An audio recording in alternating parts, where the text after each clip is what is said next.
चला तर आज आपण बघणार आहोत SRPFच्या नागपूर पेपरचं विश्लेषण. ठीक आहे, चला.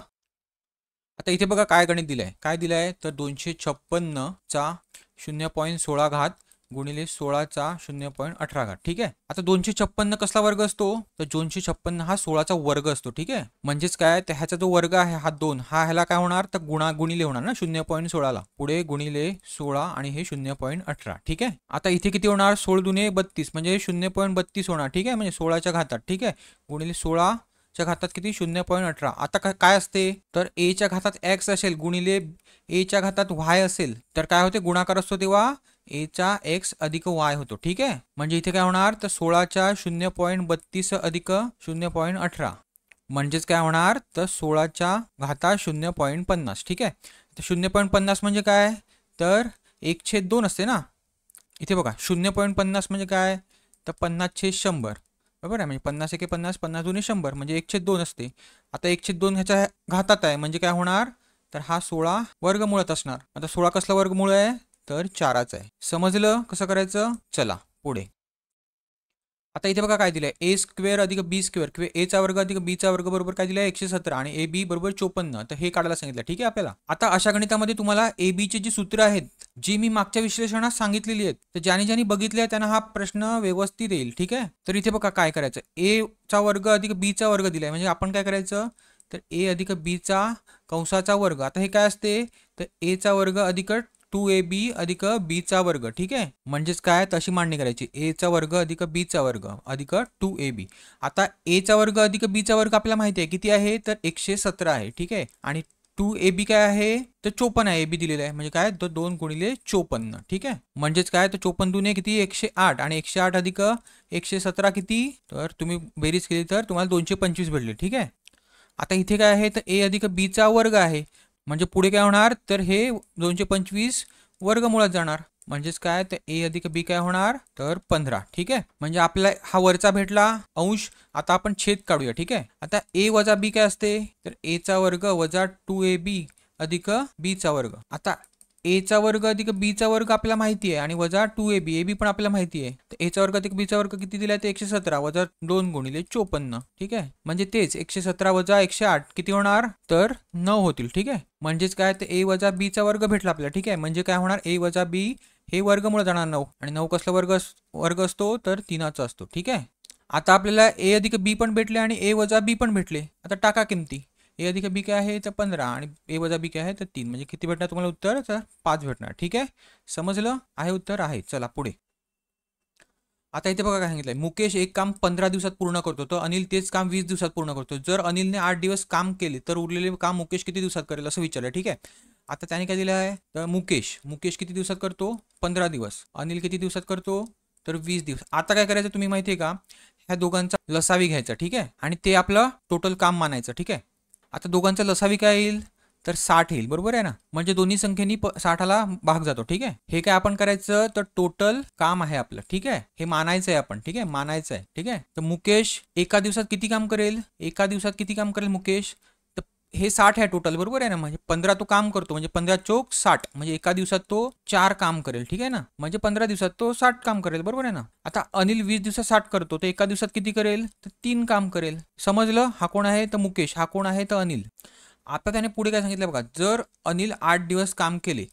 आता अनिलने 8 दिवस काम केले. अनिल किती काम करतो एका दिवसाला तर 3 काम करतो म्हणजे तो 8 दिवस काम करण्याचा अर्थ किती काम करणार तर 8 त्रिक 24. ठीक आहे, आता आपलं टोटल काम आपण किती घेतलं आहे 60 आहे म्हणजे 60 वजा 24 करा किती होणार तर 36. म्हणजे मुकेशने 24 एवढं काम केलं आणि तो निघून गेला. आता हे टोटल काम मधलं 36 हे काम राहिलंय. आता काय सांगितलं त्याने तर उरलेले काम मुकेश किती दिवसात करेल तर मुकेश एका दिवसाला 4 काम करतो म्हणजे हे उरलेलं काम करायला त्याला किती दिवस लागतील तर 4 करा म्हणजे किती लागणार तर 4 9 36 म्हणजे किती लागणार तर 9 दिवस लागतील. समजलं कसं करायचं. पहिल्यांदा काय करायचं तुम्ही ह्या दोघांचा लसावी घ्यायचा आणि ते तुमचं टोटल काम मानायचं टोटल काम. ठीक आहे, आणि मग एकेका दिवसांचं ह्यांचं काम काढायचं.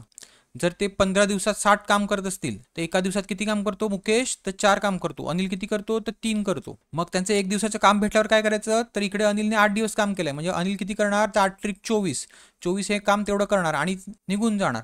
मग राहिलेलं काम किती मुकेशला करायचं होतं ते किती काम राहिलेलं 36 राहिलेलं आणि मुकेश एका दिवसात 4 काम करतो म्हणजे 36/4 म्हणजे किती होणार तर 9 दिवस होणार. समजलं. चला पुढे. आता इथे बघा काय दिलंय, एक टाकी एका नळाने 9 तासात भरते. जर टाकीचा नळ 5 तास चालला तर किती टक्के टाकी रिकामी राहील? आता एक नळ किती तासात भरतो टाकी? तर 9 तासामध्ये टाकी भरते. ठीक आहे, म्हणजेच काय तर तर एका तासामध्ये किती टाकीचा भाग भरेल? तर ह्या 9 एक छेदाला जाणार, म्हणजे 1/9 एवढा भाग टाकी भरेल. ठीक आहे, म्हणजेच पुढे काय त्यांनी सांगितलंय, जर टाकीचा नळ 5 तास चालला, आता 1 तासात 1/9 म्हणजे 5 तासात किती होणार? 5 तासात किती होणार? तर 5 गुणिले 1/9 एवढा भाग भरेल ना, म्हणजेच काय तर 5/9 एवढा भाग 5 तासामध्ये भरेल. पण त्याने आपल्याला काय विचारलं, टाकी रिकामी किती राहील? ठीक आहे, आता किती भाग टाकीचा रिकामी राहील? तर 1 भाग वजा 5/9 म्हणजे काय तर 9 वजा 5 म्हणजे किती? तर 4/9 एवढा भाग टाकीचा रिकामी राहील. पण त्याने आपल्याला नुसतं 4/9 एवढा भाग रिकामी राहील हे नाही विचारलं, त्याने विचारलं टक्के, किती टक्के विचारलं, टक्क्यामध्ये सांगितलंय. आता 4/9 एवढा भाग राहील आणि टोटल भाग किती आहे? तर 1 भाग आहे टोटल, टाकी एक पूर्ण आहे ना, तर टक्के काढायचं म्हणजे गुणिले 100 करा, म्हणजे काय होईल इथे 400 वरती येतील, 4 गुणिले 100 आणि 9 खालती येणार. ठीक आहे, मग द्या भाग, 9×36 परत 40 आले, 9×36 पॉईंट आला, परत 40 आले, 9×36 आणि 9×36 म्हणजे 44.44% टाकी ही रिकामी राहील. आहे उत्तर? आहे. हे बघा, चला आता इकडे बघा सांगितलंय, एका शर्टाची छापील किंमत 750 रुपये. छापील किमतीवर प्रथम शेकडा 15% सूट देतो, नंतर शेकडा 10% अशा क्रमाने सूट देऊन विकला तर शर्टाची विक्रीची किंमत किती, म्हणजे विक्री किंमत काढायची आपल्याला. ठीक आहे, आता आपण हा प्रॉब्लेम 2 पद्धतीने सोडवू. ठीक आहे, मग तुम्हाला कुठल्या पद्धतीने जायचं आहे तुम्ही ठरवा. ठीक आहे, आता 750 रुपयावर तो किती सूट देतो? 15% सूट देतो, म्हणजे शेकडा 15 म्हणजे किती? तर 15% सूट देतो. म्हणजेच काय तर हा आर आहे, म्हणजे काय तर 100 वजा आर म्हणजे किती होणार? तर 85/100 ही पहिली सूट झाली. ठीक आहे, परत किती देतो? तर 10 देतो, म्हणजे काय तर 100 वजा 10 म्हणजे किती? तर 90/100. आता एवढंच तुम्हाला गुणाकार काढायचा आहे. ठीक आहे, म्हणजे तुम्हाला विक्री किंमत मिळून जाईल. आणि दुसरी पद्धत काय आहे तर टक्केवारी बदलची. टक्केवारी बदल म्हणजे काय तर एकदा बघा, एकदा कमी होतात 15%, परत 10% कमी होतात, म्हणजेच काय तर 15% कमी होतात म्हणजे काय तर वजा 15, परत काय तर वजा 10 आणि दोघांचा वजा वजाचा गुणाकार काय होणार? तर अधिक होणार, म्हणजे 15 गुणिले 10/100. ठीक आहे, आता इथे किती होणार? तर वजा 25 अधिक हे 10/100 म्हणजे काय तर 1.5 म्हणजेच काय तर 23.5% वजा इतकी सूट देतो. सूट वजा आहे म्हणजे काय तर कमी होते किंमत. ठीक आहे, आता काढा 750 तुम्हाला 23.5% कमी करायची आहे, म्हणजे काय तर 100 वजा 23.5 म्हणजे किती? तर 76.5 येतील ना, 100 वजा 23.5 केले तर 100. आता हा गुणाकार सोपा वाटतोय तुम्हाला का हा गुणाकार वाटतो तो बघा. ठीक आहे, आता इथे कसला भाग जाईल तर 25×100 आणि इथे काय तर 25×3=75 म्हणजे गुणिले 30. आणि बघा इथे इथे तुमचा पॉईंट आहे, म्हणजे तो छेद आपण इथे 10 करूया. ठीक आहे, म्हणजे काय तर 10×1=10, 10×3=30. आता झालं सोपं. आता 3ने फक्त ह्याला गुणायचं आहे तुम्हाला 765ला आणि 4ने त्याला भाग द्यायचा. ठीक आहे, मग भाग दिल्यावर तुम्हाला काय भेटेल तर 573.75 हे उत्तर भेटेल. ठीक आहे, करून बघा. आता हा गुणाकार आहे तो थोडंसं तुम्हाला डिफिकल्ट जाईल का तर बघा 1 शून्य तर जातील. ठीक आहे, पण नंतर हा 75 गुणिले 85 करा, परत 9 करा, हा थोडंसं डिफिकल्ट जाईल.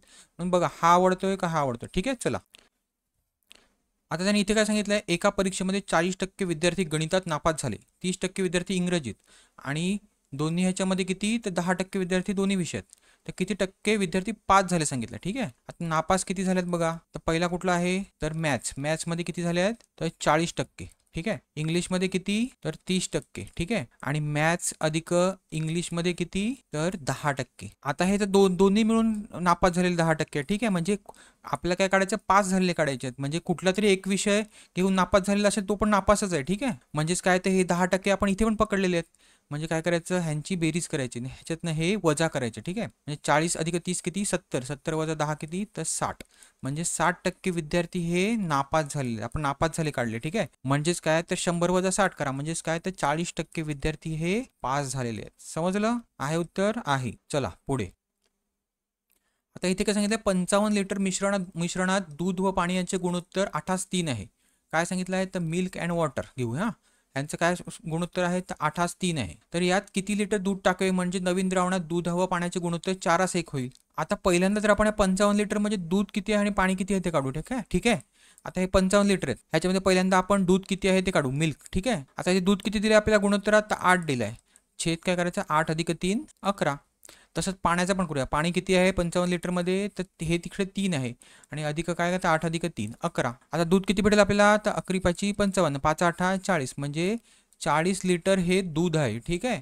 आणि इकडे 11 5 55, 5 त्रिक 15 म्हणजे 15 लिटर हे पाणी आहे. आता त्याने पुढे काय सांगितलं आहे, तर आपल्याला किती लिटर दूध टाकावं लागेल, ठीक आहे. आता ह्या 40 मध्ये आपण x लिटर दूध टाकूया आणि पाणी तर काय टाकायचं नाही म्हणजे छेद 15 आणि त्यांचं गुणोत्तर किती दिलं आपल्याला, दुधाचं 4 दिलं, 4 1 दिलंय ना, 4 1, ठीक आहे. आता झालं सोपं, इकडे तिरकस गुणाकार करा, इकडे काय होणार 15 चोक 60 बरोबर काय, तर 40 अधिक x आणि 40 60 मधून गेल्यावर काय होणार, तर x बरोबर 20 होईल, ठीक आहे.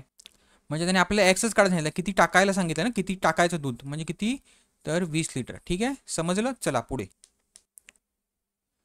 आता इथे बघा, एका 500 रुपयाच्या नोटांच्या बंडलावर अनुक्रमे 17,572 ते 17,913 असे अनुक्रमांक टाकले आहेत. तर या बंडलात एकूण किती रक्कम किती, म्हणजेच काय आहे ते तुम्हाला बंडल क्रमांक दिलेले आहेत दोन, ठीक आहे. म्हणजे ह्या टोटल नोटा किती होतील हे तुम्हाला कॅल्क्युलेट करायचं आणि त्याला 500 ने गुणायचं आहे, ठीक आहे. कारण 500 रुपयाची एक नोट आहे. आता हा शेवटचा नंबर किती आहे, 913. इथे किती आहे, 572 आहे. म्हणजे 913 वजा 572 करा, किती भेटेल तुम्हाला, तर केल्यावर किती भेटेल, तर 341 भेटेल, ठीक आहे. पण आता हे 341च नोट आहेत का अजून एक एक्स्ट्रा आहे, तर बघा आपण जेव्हा कॅल्क्युलेट करतो एखादी गोष्ट तेव्हा ह्या 72 पासून नाही करत, पुढच्या ह्याने करतो ना, 73 74 ते परत 913 पर्यंत, म्हणजे ही आपण पकडलीच नव्हती.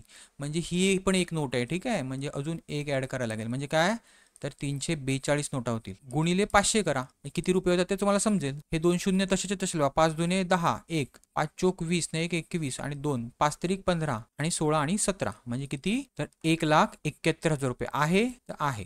समजलं. चला आता इथे काय दिलं आहे, तर ह्या काय आहेत बघा, 2 ने 2 ने वाढत जात आहेत, ठीक आहे. म्हणजे काय आहेत, ह्या समसंख्या आहेत ना, पहिल्या 46 समसंख्या आहेत ना, ठीक. पण 46 आहेत का, तर नाही का, म्हणजे 46च्या अर्ध्या आहेत ना, समसंख्या आहेत, एक एक सोडतोय आपण, म्हणजे टोटल किती आहेत, तर 23 समसंख्या आहेत. म्हणजेच काय, तर n बरोबर आपल्या 23 होणार. आणि पहिल्या n समसंख्या काढायचं सूत्र काय आहे, तर n कंसामध्ये n अधिक 1, ठीक आहे. म्हणजे काय, तर 23 अधिक 23 अधिक 1 किती, तर 24. 23 आणि 24चा गुणाकार केला तर तुम्हाला काय भेटेल, तर 552, ठीक आहे. करून बघा. चला पुढे. आता इथे व्यवस्थित लक्ष द्या, इथे बघा काय दिले, कसं दिलंय, ठीक आहे. हा 128 आहे आणि ह्या 128ला r/7 हे असे आहेत, ठीक आहे. आणि हा r आहे, ठीक आहे, वर्गमुळात. सगळ्यात पहिले तर तुम्ही काय करायचं, तर 128 ची तुम्हाला फोड करायची, ठीक आहे. तर कशाने भाग जाणार, पहिल्यांदा 4 ने द्या, 4 गुणिले 4 त्रिक 12 आणि 4 दुने 8 म्हणजे 32 होणार, ठीक आहे. आता 32 ची काय होणार, 4 गुणिले 2 गुणिले 16 गुणिले 2 असतात ना, म्हणजे 16 दुने 32, ठीक आहे. आणि 16 ची काय होणार, तर 4 गुणिले 4 होणार, ठीक आहे. म्हणजेच काय होणार तुमचं, हा कसला वर्ग आहे, तर हा 2चा वर्ग आहे. इथे काय आहे, 2चा तर काय नाही मिळत, म्हणजे 1 असतो, ठीक आहे. आणि इथे किती, तर हा पण वर्ग आहे, इथे किती, तर हा पण वर्ग आहे. ह्याचा अर्थ काय होणार, हा आपल्या 2च्या वरच्यांची काय होणार, बेरीज होणार, ठीक आहे. म्हणजे किती होणार, तर 2च्या घातात 7 होणार. आता करा इथे बघा, आता इथे r आपला वर्गमुळात आहेत. आता आपण 128च्या बदली काय घ्यायचं, तर 2च्या 7 घात घ्यायचा आणि हा ऑलरेडी दिलेला आहे, हा r/7 हा गुणिले आहे. आता हे 7 7 जाणार आणि काय होणार, हा वर्गमुळातला r आहे तो निघाल्यावर काय होणार, तर 2 हा r आहे तो मधला आणि अजून तो वर्गमुळाचा निघाला काय होणार, तो 1/r होणार, ठीक आहे. म्हणजे हा r जाणार, म्हणजे राहणार काय, तर 2चा 1 घात राहणार, म्हणजे काय, तर 2. समजलं. हे 2 उत्तर असेल तुमचं, ठीक आहे. चला पुढे. आता पुढे जाण्याआधी एक लहानशी रिक्वेस्ट आहे, जर तुम्ही माझा पहिल्यांदाच व्हिडिओ बघत असाल, तुम्हाला माझं शिकवणं जर आवडत असेल, तर प्लीज थोडंसं मला सपोर्टची गरज आहे तुमच्याकडून. तर प्लीज जर तुम्हाला आवडला असेल व्हिडिओ तर लाईक आणि सबस्क्राईब करा, ठीक आहे. चला, तर आता इथे काय दिलं आहे, एक शिपाई एका चोराला पकडण्यासाठी त्याच्या मागे धावत आहे. चोर हा शिपायापेक्षा 150 मीटर पुढे आहे, म्हणजे हा जर पोलीस असेल तर हे चोर आहे, ठीक आहे. आणि त्यांच्यामध्ये अंतर किती आहे, तर 150 मीटर दिले, ठीक आहे. पुढे काय दिलं आहे, तर शिपाई व चोर यांचा पळण्याचा वेग अनुक्रमे 30 व 29 आहे. म्हणजे पोलीस कितीने पळतात, तर 30 किलोमीटर प्रति तासाने पळतात आणि चोर कितीने पळतो, तर 29 किलोमीटर प्रति तासाने पळतो, ठीक आहे. तर चोराला पकडण्यासाठी शिपायाला किती वेळ लागेल, आता आपल्याला काय दिलं, हे मीटरमध्ये दिलंय आणि हे किती आहे, किलोमीटरमध्ये स्पीड दिलाय. तर तो पहिल्यांदा आपल्याला मीटर पर सेकंद मध्ये करायला लागेल. काय करायचं, तर 5/18 ने गुणायचं, ठीक आहे. म्हणजे इथे काय होणार, तर 5 त्रिक 15 म्हणजे 150/18 मीटर पर सेकंद हा पोलिसाचा स्पीड आहे, ठीक आहे. आता इथे पण गुणा 5/18 ने, काय होणार, तर 29 गुणिले 5 केलं तर तुम्हाला किती भेटेल, तर 145/18 हा कोणाचा स्पीड झाला, चोराचा. आता आपल्याला वेळ काढायची, वेळ म्हणजे काय असते, तर अंतरछेद वेग असतो, ठीक आहे.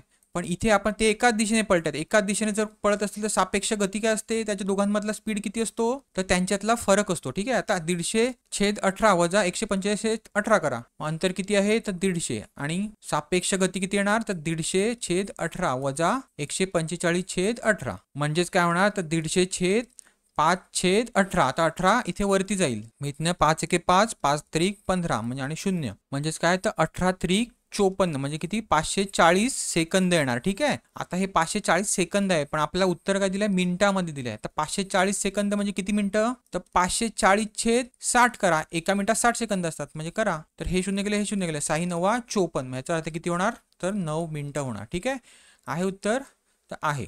चला आता अशा गणितामध्ये बघा आपला ऑप्शन काय दिले आहेत किंवा पर्याय काय दिले आहेत तर 1.8 दिले ना म्हणजे आपला पॉईंट कुठे आणायचा आहे तर इथे आणायचं आहे. ठीक आहे. आता पॉईंट कुठे आहे तर इथे आहे म्हणजे किती घर चालवायचं आहे 1 2 3 4 5 6 आणि हे 7 म्हणजे 7 घरं आपल्याला ह्या साईडला न्यायचं आहे. ठीक आहे. म्हणजेच काय होणार तर 1.8 गुणिले 10 वजा 7वा घाताक. ठीक आहे. तर वजा 7 का आले तर ह्याच्या खालती असणार आहे ना 18च्या खालती असते ना आपलं एकावर तेवढे 7 शून्य मग ते वरती गेल्यावर काय होणार तर ते वजा 7 होणार. ठीक आहे. चला आता इथे काय सांगितलं 5/9 1/3 36/10 मध्ये किती मिळवावे म्हणजे उत्तर 5/3 येईल. म्हणजे काय दिलंय तर 5/9 1/3 मध्ये नाही परत सांगितलं म्हणजे काय तर 36 गुणिले 36/10. आता ह्याच्यामध्ये किती मिळवावे म्हणजे x मिळवूया आपण तर उत्तर काय येईल तर 5/3. आता काय जाणार बघा 9 चोक 36 बेदुने 4 आणि बेपंचन 10 आणि 5 5 परत गेले. ठीक आहे. म्हणजे वरती काय राहणार तर 2/3 अधिक x बरोबर काय तर 5/3. आता हे 2/3 इथे जाऊन दे म्हणजे काय होणार तर x बरोबर 5/3 वजा 2/3 किती तर 3 येतात ना 3/3 होणार म्हणजे काय तर 1 हे उत्तर येणार. ठीक आहे समजलं. चला सोपंच आहे हे गणित. आता इथे काय सांगितलं एका पुस्तकात 308 भाग वाचून झाल्यावर व 20 पाने वाचून झाल्यावर आणखी 105 पाने वाचायची शिल्लक राहतात तर त्या पुस्तकात एकूण किती पाने आहेत. आता एका पुस्तकाचे 308 भाग जर वाचून झाला तर राहिला किती भाग तर 8 एके 8 वजा 3 5/8 हा भाग शिल्लक राहायला वाचायचा. ठीक आहे. आणि त्यांनी आपले शिल्लक पानं किती दिली आहेत तर 105 दिली आहेत म्हणजे 5/8च्या बरोबर काय होणार तर 105 होणार. ठीक आहे. 5/8 भागाबद्दल बोलतोय हा भाग आहे. ठीक आहे. 5/8 भाग बरोबर काय होणार तर 105 होणार. पण आपण फक्त 308 भागच वजा केला ह्याच्यातनं आपण ही 20 पानं तर वजाच नव्हती केली पण ही 20 पानं काय कुठे असणार तर इथे असणार. ठीक आहे. अधिक 20 होणार. ठीक आहे. म्हणजेच काय तर 5/8च्या बरोबर काय होय तर 125 पानं म्हणजे एका पुस्तकात आपल्याला पानं काढायची असेल तर काय करायचं तर 125 हे तिकडे जाऊन गुणाकार करायचा म्हणजे काय होणार उलट होणार 8/5 म्हणजे काय तर 5 एके 5 हे किती होणार तर 25 आणि 25 8 200 म्हणजे किती पानं आहेत त्याला पुस्तकाला तर 200 पानं आहेत. आहे उत्तर आहे. चला आता ह्यांच्यामधला लहान अपूर्णांक विचारला आपल्याला. ठीक आहे.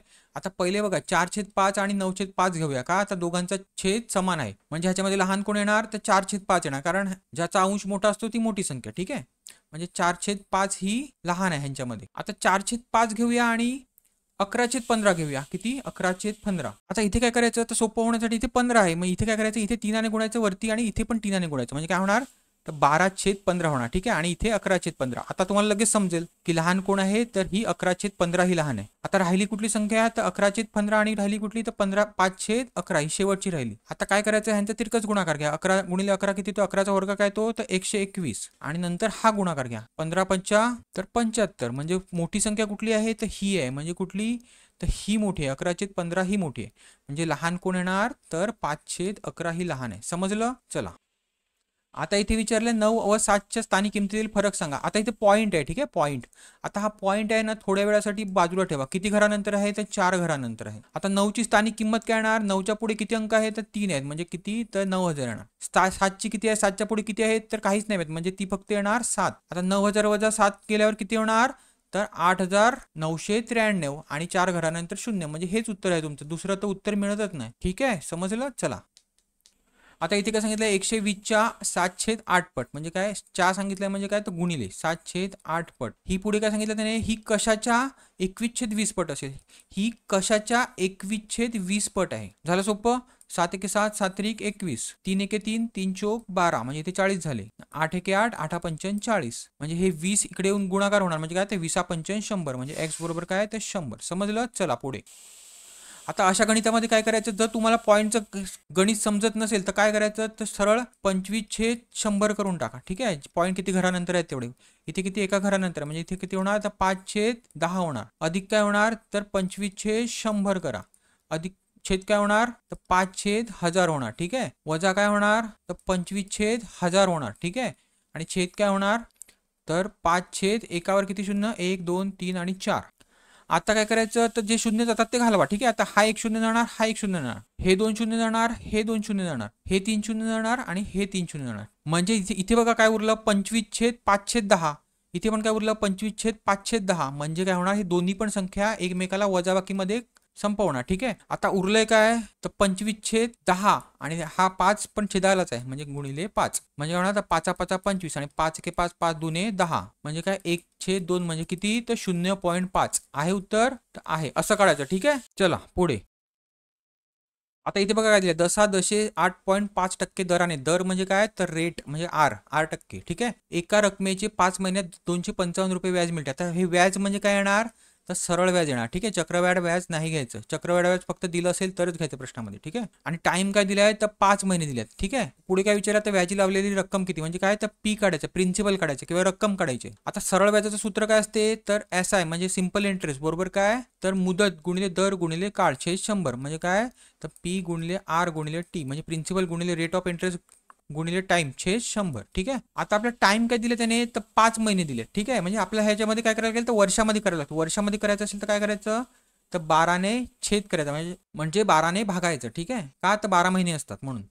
आता सरळ व्याज किती दिलं आपल्याला, तर 255 दिले. ठीक आहे, पी काय आहे, तर तो आपल्याला काढायचा रक्कम. ठीक आहे, दर किती दिलाय, तर 8.5 गुणिले टाइम किती काढला आपण, तर 5/12 छेद काय, तर 100. आता आपल्याला गुणाकार सोपवा म्हणून आपण काय करायचं, हे पॉईंट आहेत ते काढायचे आणि हे छेदाला 10 असतात ते इथे छेदाला 10 करा. ठीक आहे, आणि हे 12 जे इथले आहेत छेदाचे ते त्याच्या छेदाला जाऊन द्या. ठीक आहे, आता करा गुणाकार. काय होणार, 5×1=5, 5×5=25 आणि 5×1=5, म्हणजे इथे 51 होणार. पुढे कसला भाग लागतो, तर 17चा लागतो. 17×3=51 आणि 17×5=85. ठीक आहे, आता इथे बघा किती लागतो, 5×5 आणि 5×2=10. म्हणजेच हे जे आहेत छेदाचे ते इकडे जाऊन काय होणार, ह्या तीनाला गुणिले होणार. म्हणजे काय होणार, तर 12×2=24 आणि गुणिले 100 म्हणजे 2400 गुणिले 3 होणार. 24×3 किती असतात, तर 72 असतात. म्हणजे पी बरोबर काय येणार, तर 7200 येणार. ठीक आहे, समजलं आहे का, उत्तर आहे.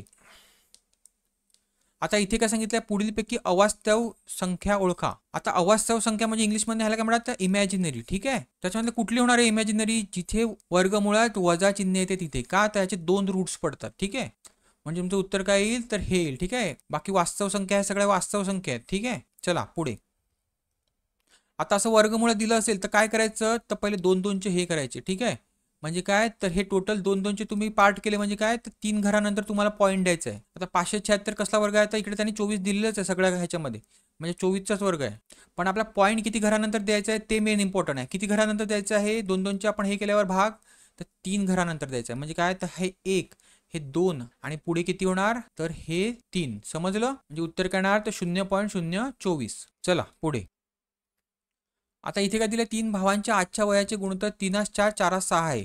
आता ते ABC घेऊया आपण. ठीक आहे, 3 भाऊ यांचं गुणोत्तर काय आहे, तर 3:4 आणि 4:6 आहे. ठीक आहे, पुढे काय सांगितलं, त्यांच्या 4 वर्षानंतरच्या वयाची बेरीज 90 आहे. ठीक आहे, पण आपण काय करूया, पहिल्यांदा ही वर्ष त्याचं आताचं वय तर काढूया. आताचं वय आपण एक्स मानूया यांच्या सगळ्यांचं. ठीक आहे, तर ह्याचे किती 3x, ह्याचे किती 4x आणि ह्याचे किती 6x. ही त्यांची आताची वय झाली. ठीक आहे, आणि आपल्या 4 वर्षानंतर वयांची बेरीज. आता ह्याची 4 वर्ष पुढे जा, ह्याच्या 4 वर्ष पुढे जा, ह्याच्या 4 वर्ष पुढे जा, आणि ह्या सगळ्यांची बेरीज किती सांगितलंय, तर 90 सांगितलंय. म्हणजेच किती होणार, 3x 4x अधिक 6x किती होणार, तर 13x आणि 4 अधिक 4 अधिक 4 किती होणार, तर 4×3=12 म्हणजे अधिक 12 बरोबर काय, तर 90. आणि 90 वजा 12 इथे जाऊन वजा होणार, म्हणजे 90 वजा 12 म्हणजे किती, तर 78 होणार. आणि 13x होणार, म्हणजे x बरोबर काय होणार, तर 6. 13×6 78 असतात बरोबर.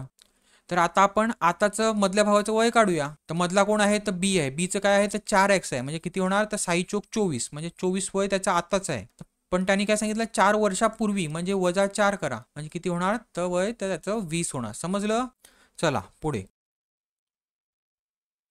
आता इथे काय सांगितलं, 960 मीटर लांबीची रेल्वे ताशी 60 किलोमीटर प्रति तासाने वेगाने जाताना एका उभ्या खांबास किती वेळात ओलांडेल. आता हा खांब आहे आणि ही ट्रेन आहे. ठीक आहे, ही ट्रेन जेव्हा ही पूर्ण ह्याचा शेवटचा डब्बा जेव्हा ह्या खांबाला रेषेला जेव्हा पूर्ण पार करेल तेव्हा ती ह्या खांबाला ओलांडेल. ठीक आहे, म्हणजे आपल्याला काय हे अंतर दिलेलं आहे. ठीक आहे, अंतर काय आहे, तर 960 मीटर. पण स्पीड काय दिला ट्रेनचा, तर 60 किलोमीटर प्रति तास दिलाय. म्हणजे आपल्याला काय करायला लागेल, इकडे सेकंदमध्ये उत्तर आहे. म्हणजे काय, तर 5/18 आपल्याला गुणावं लागेल. आता कितीचा भाग लागतो इकडे, तर 3×18 3 दुने 6 आणि 0 आणि 20×5 म्हणजे 100/6 मीटर पर सेकंद होणार. ठीक आहे. आता अंतर माहिती आहे 960 मीटर. छेद काय करायचं तर वेग करायचा म्हणजे 100/6 म्हणजे तुम्हाला काय मिळणार तर वेळ मिळून जाईल. ती किती वेळात ओलांडते त्या खांबाला. ठीक आहे. आता काय होणार इथे तर 960 गुणिले 6 6 वरती जाणार 100 हा गेला बेत्रिक 6 बेपंचन 10. आता वरती काय होणार तर 3 × 18 1 9 त्रिक 27 आणि 1 28 म्हणजे 288/5 5 5 25 न 3 5 7 35 न 3 म्हणजे 0.5 आणि 5 30 म्हणजे काय उत्तर येणार तुमचं तर 57.6 सेकंद. ठीक आहे उत्तर तर आहे. चला पुढे.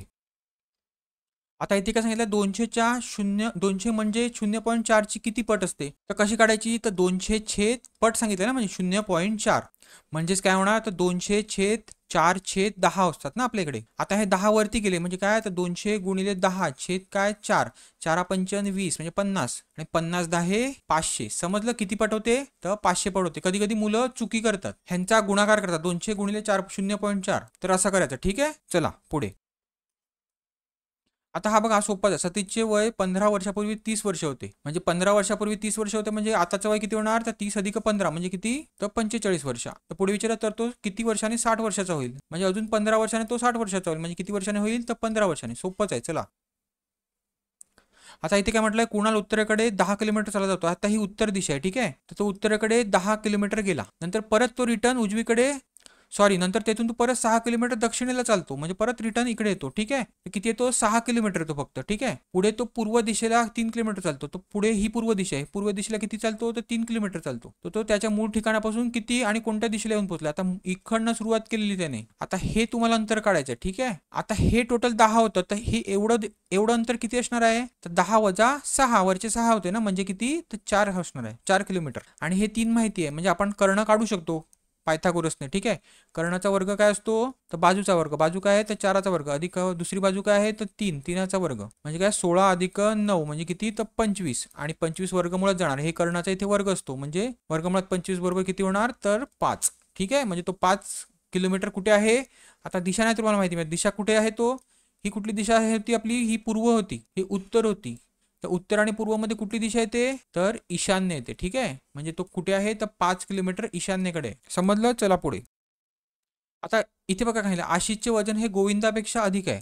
हा आशिष त्याचं वजन किती कोणापेक्षा वजन आहे तर गोविंदापेक्षा आहे. ठीक आहे. मोहितचे वजन जॅकपेक्षा कमी आहे. हा मोहित त्याचे वजन जॅकपेक्षा कमी आहे म्हणजे जॅक काय झाला तर मोठा झाला. आणि पुढे काय सांगितलं पवनचे वजन जॅकपेक्षा अधिक आहे म्हणजे हा जॅक आहे त्याच्यापेक्षा पवनचं वजन अधिक आहे किंवा पवन मोठा आहे त्याच्यापेक्षा व गोविंदापेक्षा कमी आहे म्हणजे काय तर गोविंदा पण पवनपेक्षा मोठा आहे. तर यात सर्वात जास्त वजन कोणाचे आहे. आता ही लिंक आहे जी ची इकडे जी आहे ही जी ची लिंक इथे लावून टाका कारण का तर एकाच साईडला सगळे चिन्ह आहेत ना आपली एका साईडला घ्यायची आहे त्याच्यामुळे म्हणजे कोण मोठा होईल तर आशिष मोठा होईल. ठीक आहे. समजलं. चला पुढे. आता हे बघा इथे बघा काय सांगितलं एक व्यक्ती मंदिरात पूजेसाठी जात असताना त्याने प्रत्येक पायरीवर पायरीच्या क्रमांकाच्या दुप्पट इतकी फुलं ठेवली. ठीक आहे. देवाला 7 वाहिली आणि तरी सुद्धा त्याच्याकडे 7 राहिली तर मंदिराला 50 पायरी असेल तर व्यक्तीजवळ किती फुलं होते. आता हे कसलं गणित आहे तर अंकगणित प्रगतीचं आहे. ठीक आहे. अंकगणित प्रगती किंवा इंग्लिशमध्ये त्याला म्हणतात अरिथमेटिक प्रोग्रेशन. आता त्याने तुम्हाला काय सांगितलंय तर हे बघा ही पायऱ्या आहेत. ठीक आहे. तर पहिल्या पायरीवर तो किती वाहणार 2 वाहणार कारण दुप्पट वाहणार आहे ना. ठीक आहे. दुसऱ्या पायरीवर किती वाहणार 4 वाहणार असा तो वाहत जाणार. अशा कितव्या पायऱ्यापर्यंत वाहत जाणार तो 50 पायरीपर्यंत. याचाच अर्थ आपला एन काय आहे एन टोटल पायऱ्या किती आहेत तर 50 आहेत आणि ए काय आहे ए पहिल्या पायरीवर किती वाहतो तो तर 2 वाहतोय आणि इथे डी किती असणार आहे डी तर डी आहे तर 2 ने प्रगती होत जाते ना म्हणजे 2 ने वाढत जाते म्हणजे काय तर 2. ठीक आहे. दुप्पट होत जाते म्हणून 2. ठीक आहे. आता सूत्र बघा काय आहे बेरजेचं किंवा समचं. ठीक आहे. तर सूत्र आहे n/2 कंसामध्ये काय तर 2a अधिक n - 1 गुणिले d हे सूत्र आहे. हे लक्षात ठेवा सूत्र. ठीक आहे. व्यवस्थित लक्षात ठेवा. आता n काय आपण घेतलाय तर 50 आहे. ठीक आहे. ए काय आहे तर 2 आहे म्हणजे 2 दुने 4 होणार अधिक n - 1 काय होणार 50 - 1 काय होणार तर 49 होणार आणि डी काय आहे तर 2 आहे. ठीक आहे. म्हणजे इथे काय होणार तर बे के बे आणि इथे 25चा लागणार. ठीक आहे. म्हणजे 25 आणि कंसामध्ये काय येणार तर 4 अधिक 49 दुने किती 50 दुने किती असणार 100 म्हणजे 49 दुने किती असणार तर 98 आणि 98 अधिक 4 किती होतील तर 102 होतील गुणिले काय आहे तर हे 25 आहे. ठीक आहे, आता करा गुणाकार. काय होणार तर 25 दुने 50, हे 5 आले, 25 शून्य शून्य आणि हे 5, 25 एके 25 म्हणजे काय तर 2550 एवढी फुलं झाली. ठीक आहे, आपली 100 पायऱ्यांपर्यंत, सॉरी 50 पायऱ्यापर्यंत त्यांनी तेवढी फुलं वाहिली देवाला. आता पुढे काय सांगितलं त्यांनी, देवाला 7 फुले वाहिली, म्हणजे त्यांनी ही देवाला वाहिली 7 फुलं, ही पायरीवर ठेवली 2550 आणि ही 7 देवाला वाहिली, तरी सुद्धा त्याच्याकडे 7 फुले शिल्लक राहिली, म्हणजे अजून 7, म्हणजे त्याच्याकडे टोटल आपले काढायचे ना, टोटल फुलं किती आहेत तर करा 2550 अधिक हे 7 7 म्हणजे किती 14, तर किती येईल तर 2564 येतील. समजलं कसं काढायचं. तुम्हाला फक्त हे अरिथमॅटिक प्रोग्रेशन किंवा अंकगणित प्रगतीचं हे सूत्र लक्षात ठेवायचं की बेरीज कशी करायची. ठीक आहे, असे वाढत वाढत संख्या जर जात असेल तर ती पण एका विशिष्ट संख्येने म्हणजे दुप्पट, आता हे कशी दुप्पट दुप्पट होत चाललंय बरोबर आहे, म्हणजे डी काय येणार तुमचा तर 2 येणार. समजलं, चला पुढे. आता इथे इथे काय विचारलंय, खालीलपैकी चुकीची तारीख कुठली, तर कुठली आहे चुकीची तारीख तर ही होईल का, हे लीप वर्ष 2020 बरोबर आहे, म्हणजे काय तर 29 ही होणार नाही. 31 जुलै होईल का तर जुलै नाही, जुलै 31 महिन्यात असतो. 29 फेब्रुवारी 1996 होईल का, 96 लीप वर्ष आहे का तर बघा 2 अंकाला ह्या 4 ने भाग जातो का बघा, तर जातो. 4 दुने 8 आणि 4 चौक 16, म्हणजे राहिलं काय तर 31 नोव्हेंबर. नोव्हेंबर हा 30 दिवसाचा असतो. ठीक आहे, म्हणजे हे उत्तर समजलं. चला तर अशा प्रकारे आपण SRPFचा ग्रुप 4चा नागपूर विभागाचा पेपरचं विश्लेषण केलं. ठीक आहे, आता माझी तुम्हाला लहानशी रिक्वेस्ट आहे, माझा तो भंडारा विभागाची तो विश्लेषणाचा पेपर आहे तो तुम्ही नक्की जाऊन बघा. खूप मस्त प्रश्न आहेत भंडारा विभागामध्ये, मस्त ट्रिकी प्रश्न आहेत बघा. असे सोपे सोपे प्रश्न बघण्यापेक्षा ते तसे ट्रिकी प्रश्न बघा. तर बघा असे पण पुढच्या पेपरला प्रश्न तुम्हाला येऊ शकतात, असं नाही की येऊ नाही शकत, म्हणून बघा एकदा कसं विश्लेषण केलं. ठीक आहे, तर चला पुन्हा भेटूया पुढच्या विश्लेषणमध्ये. शेअर, लाईक आणि सबस्क्राईब करायला विसरू नका. चला, थँक्यू.